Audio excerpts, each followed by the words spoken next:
అంటే ఏమిటి? శ్లోకం. సేవా పరమో ధర్మః రామభక్తస్య లక్షణం. భావార్థం. ఈ శ్లోకం చెప్పేది భక్తి అంటే మాటలతో భజన చేయడం కాదు, బయటికి ప్రదర్శన చేయటం కాదు. భక్తి అంటే సేవ చేయడం, అహంకారం లేకుండా కర్తవ్యం నెరవేర్చడం.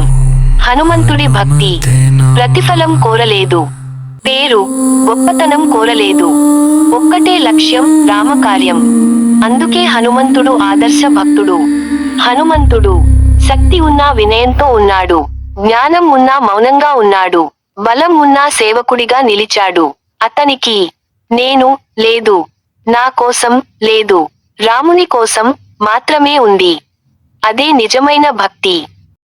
మన జీవితంలో భక్తి అంటే దేవుడిని కోరడం మాత్రమే కాదు, దేవుడు ఇచ్చిన బాధ్యతను నెరవేర్చడం.